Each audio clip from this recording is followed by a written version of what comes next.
Hello, everyone. This is Dr. Bairavee Balasubramaniam PhD, the Sky Priestess.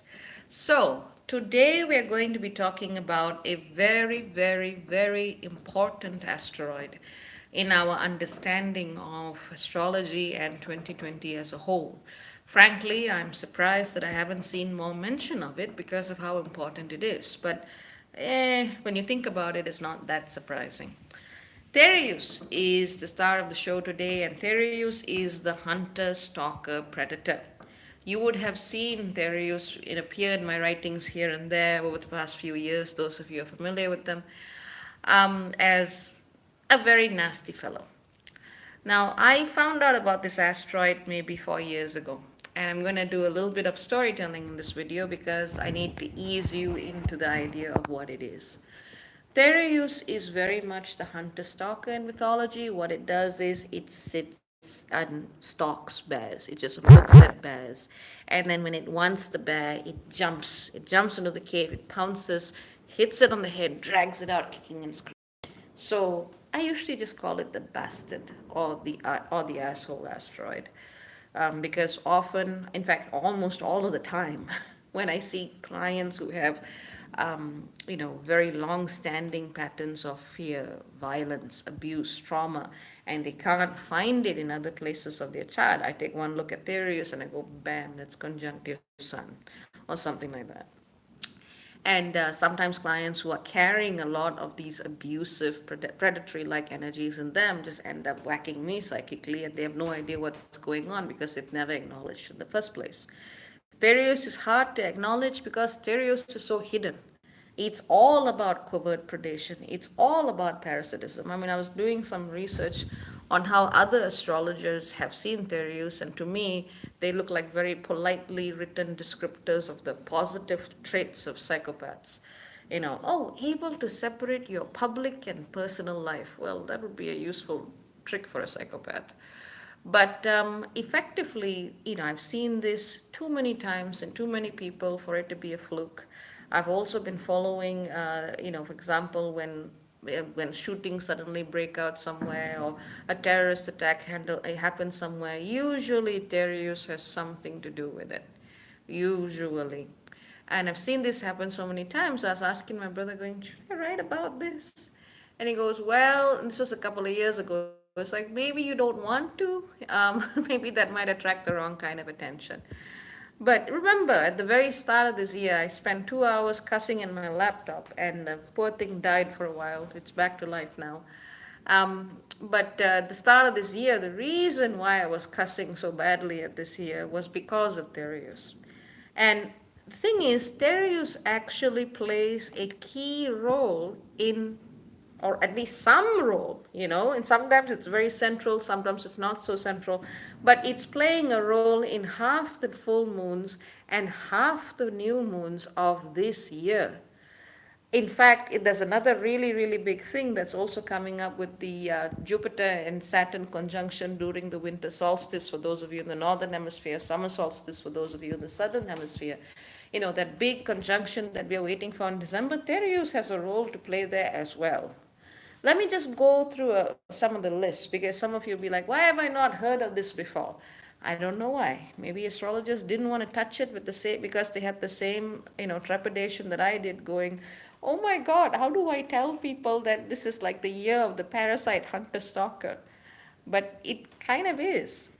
For example, okay, I'll just read out the list that I have for you. So this is going to be me rattling off some key dates and alignments. For example, right, full moon in Cancer on January the 10th, semi-sextile Thereus in Leo. Full moon in Leo coming up is going to be conjunct Thereus. March the 9th, we see the full moon at Virgo, which will semi-sextile Thereus. Thereus, Neptune, the Sun, and Pallas Athena will be making a yod or finger of fate at the same time. Full moon at 18 Libra sextiles Thereus, that's on April the 8th. Full moon in Scorpio squares Thereus, that's on May the 7th. Full moon in Sagittarius trines Thereus, that's June the 5th. 1, 2, 3, 4, 5, 6. The first 6 full moons of the year have some aspect to Thereus.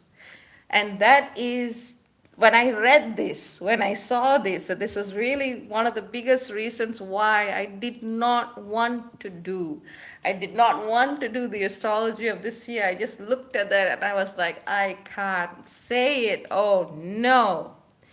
I'm not done. Let's look at the new moons.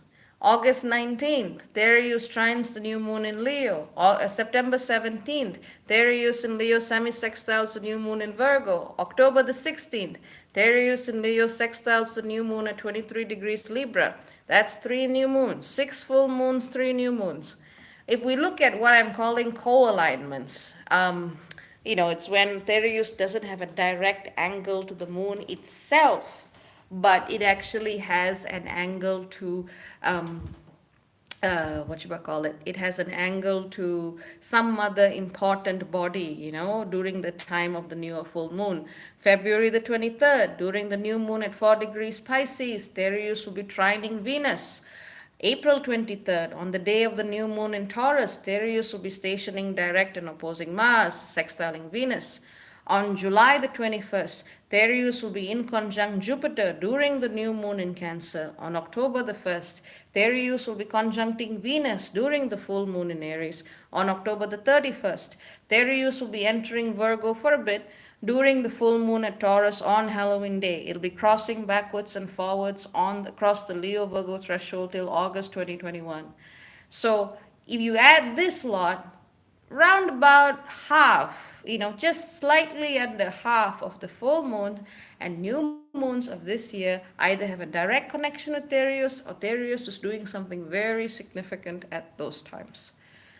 This is probably one of the most important energetic bodies, asteroids, and signatures and frequencies of 2020. And if you're not talking about it, it is winning. Because Thereus hunts by covert predation. Thereus hunts by stalking. So I was really thinking, I was like, do I want to talk about this? Is this not just going to put more fear into the collective? Do people need more things to worry about? I've been debating on doing this piece for 4 years because I've been thinking about the ethical responsibility of bringing this more so into mass awareness. Of course, other astrologers talk about it, but they don't really focus on it because he's a nasty piece of shit. When I look at Thereus in people's charts, chances are it's where they have, for example, where they've had a lot of intimate abuse, domestic violence, rape, abuse as children. It's all that kind of stuff over and over and over again. So it's a very hard asteroid to really energetically deal with. And that's why it's so important to talk about because it plays such a huge role in the astrology of 2020.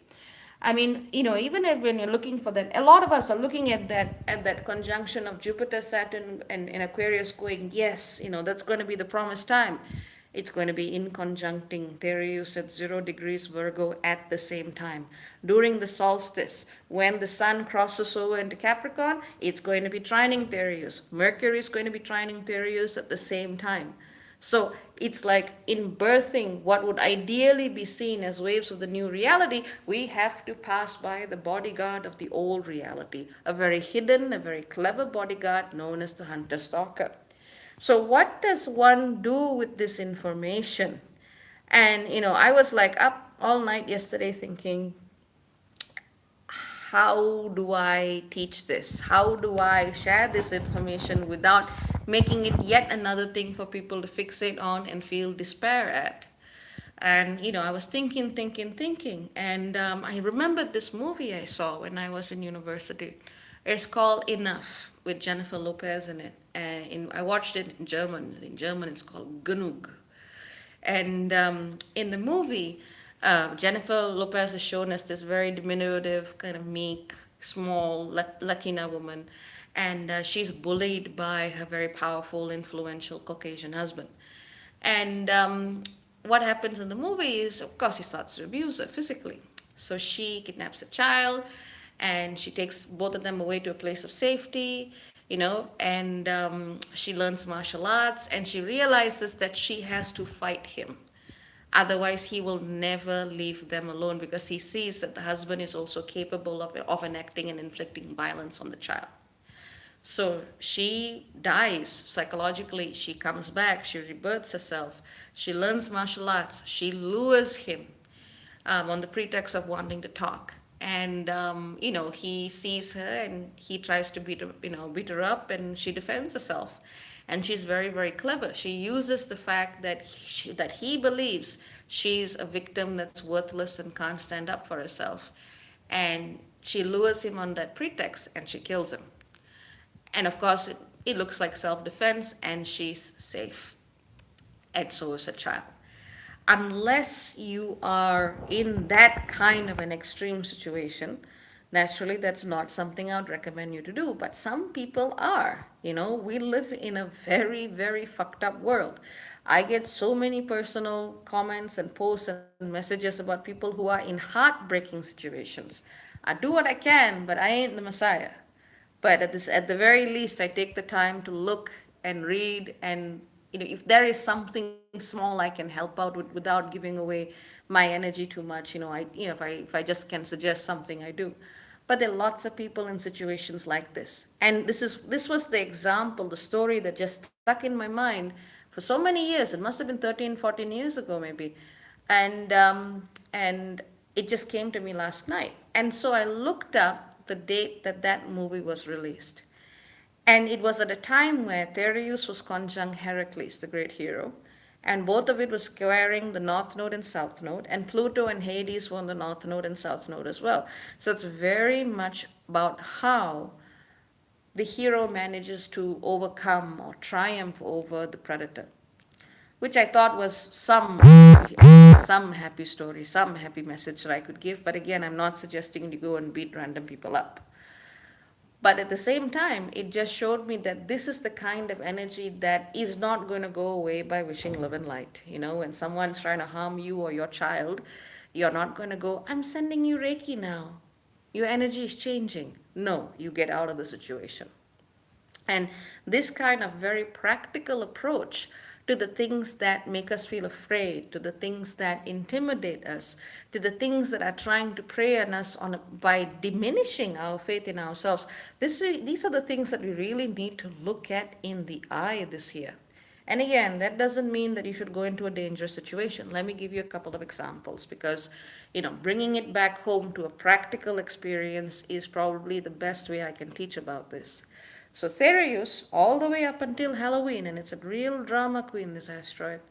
Well, this astrological body. And Thereus will only leave Leo on Halloween Day. So when we're looking at it, Thereus is in Leo throughout the first 10 months of the year. And in Leo, we're looking at what and how we need to protect what is valuable to us, what is vulnerable, what is innocent, what is childlike, what is, the cause and source of joy in our hearts, what makes us feel happy in the world. This is exactly the space where we're feeling the heaviest impact or hit of predatory energy. So if you have kids, you need to have a chat about, how your kids deal with people that they don't know, or, safety when they're in their online chat rooms or whatever they're doing. You need to have a chat with the school to see, okay, have you taught kids how to say no to situations with unwanted people? Have you had the talk with them, depending on how old they are? These are the kinds of questions that you need to ask. I remember that I read this on Facebook, and I remember this article about how children actually needed to have these quote unquote adult conversations because adult things were happening to them. There was one kid who was actually being molested for 2 years because she kept saying, he touched my cookie. So she didn't know the right word, and because her family just called it a cookie, whenever she talked about it, the family just thought that she literally meant a cookie. They didn't put two and two together because I think the molester was someone who was actually known to them. And so it's having conversations like that to actually be able to be there in case something horrible happens, or to actually give a child the ability and the tools, the language, and the concept to know when to run away. I mean, in situations like this, kids freeze. They freeze often because they have no idea what the hell is going on. They're like, And as someone who has experienced physical abuse and domestic violence, and even violence on me as a kid, I can tell you that shock response is a horrible thing. I remember I was like going, is that right? And I sat there for an entire day kind of doing this, going, what was that? I did not know. And only after I could have a name put to it and a label put to it did I realize that something had happened. Thankfully, this was something that I could recover from. But a lot of people go through far worse because they don't have a language, because parents, in a desire to actually protect their kids' innocence, do not give them the tools. They actually need to tell them when something is wrong. So having those conversations really help. I remember seeing this video circulated earlier this year. It was made in South India and Tamil Nadu, and it was about kids who are very, very vocal when people, and whether it's uncles, whether it's the driver who drives them to school, whether it's a random person who tries to call them into a space or get them to sit on their lap, to say no. And they show you in this little short movie how the kids are then shamed. Oh, if you say this, I'm going to tell your mom that you did this and that, and then they go. But when the kid goes, no, you stay here, I'm going to call my mom, and the mom actually stands with the child, for South Indian culture, for Asian cultures as a whole, that kind of permission to actually say something is happening and my mom will not shame me, my mom will protect me, or parent, it doesn't just have to be the mom. That is a very powerful statement.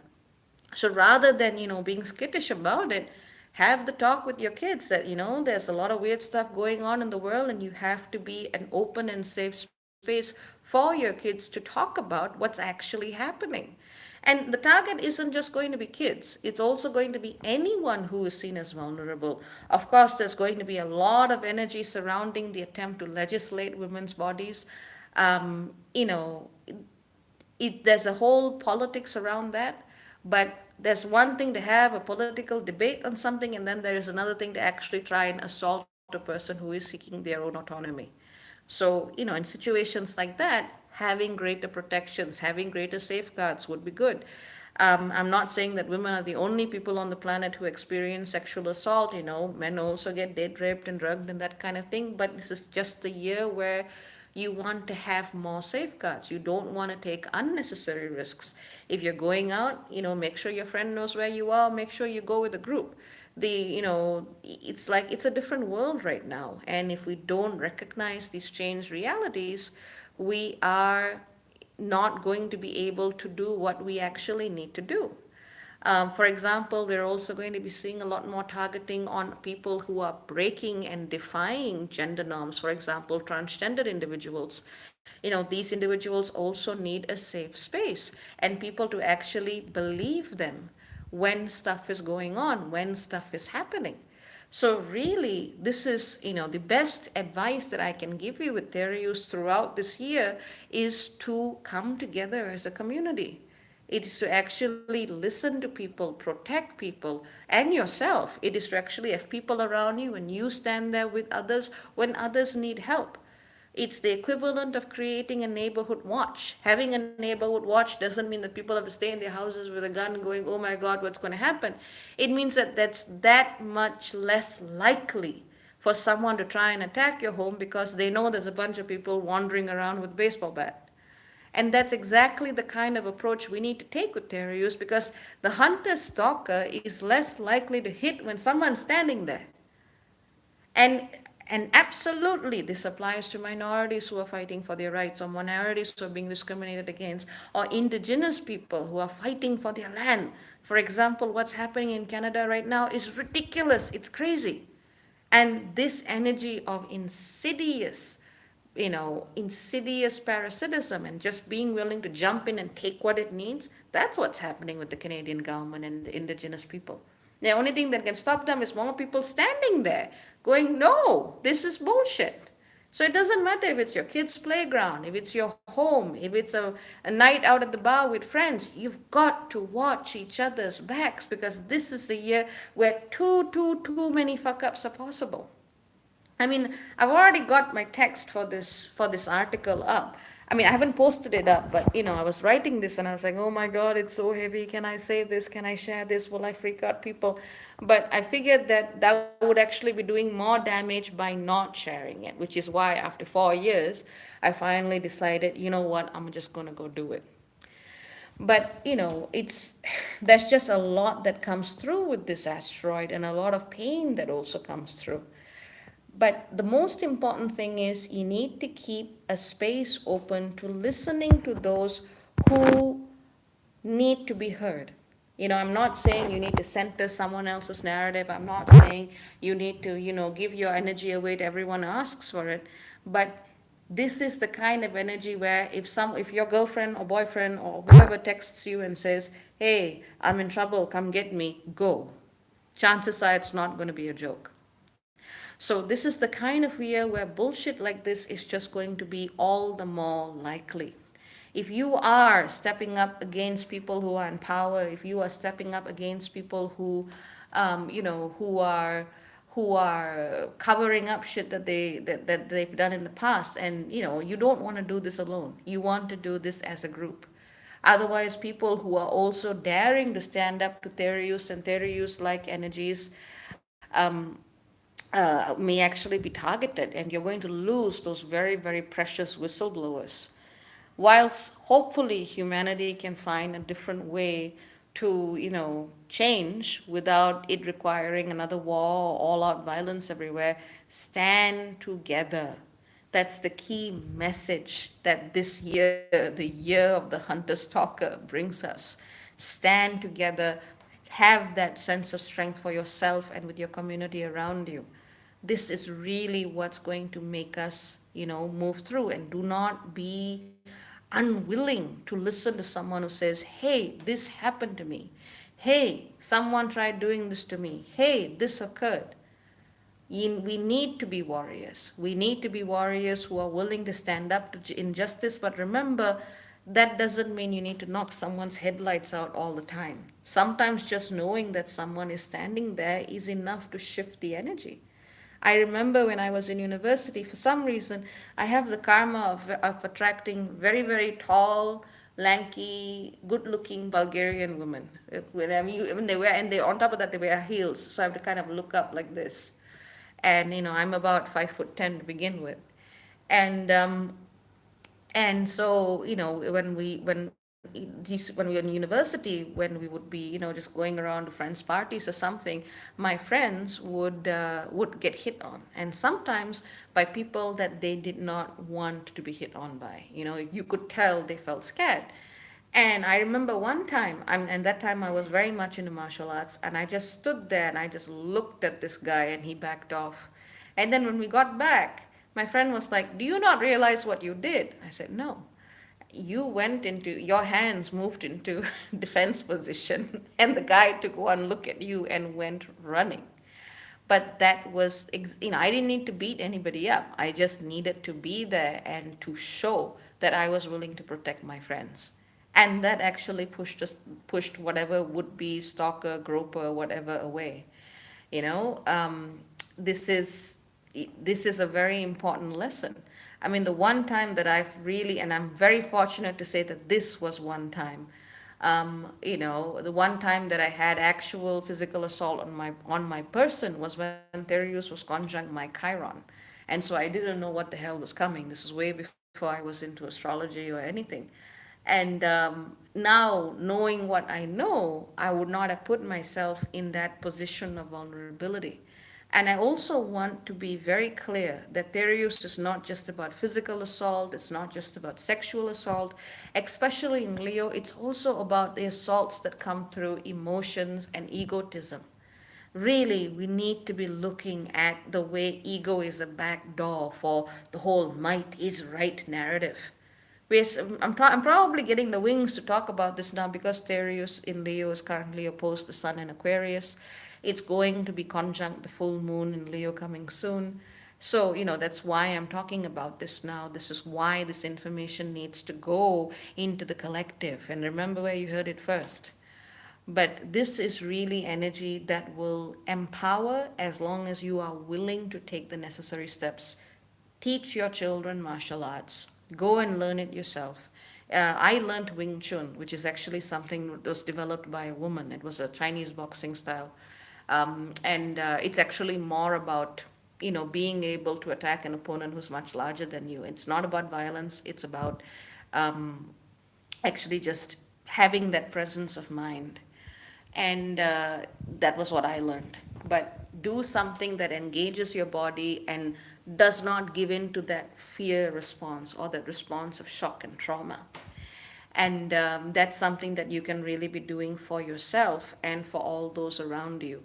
You need to be in a space where you are mentally, emotionally ready to respond, from a space where you are willing to protect yourself and those who are vulnerable, whom you are protecting. So if you are willing to make that investment in yourselves and in those around you this year, you're not going to have to worry about Thereus too much. Just remember that you're going to be seeing this energy beamed at you through politics, through whatever the hell people in power are doing these days. And that is why you need to keep looking it at the eye and going, no, you can't stop me, man. I'm standing right here. Just don't do it by yourself. Trying to be a big hero in that, or heroine in that sense, isn't always going to be the right way. Go with a bunch of people because that will make your message even more potent. Lend your strength, stand in support to those who need a shoulder, who need an extra shoulder, and allow others to do the same for you. So that's what I would say. I wanted to tell you with this Thereus message. It is dominating the energy of 2020 like nobody's business. And as long as you can keep this in mind, you are that much more closer to navigating this energy from a place of strength, love, and compassion as opposed to fear.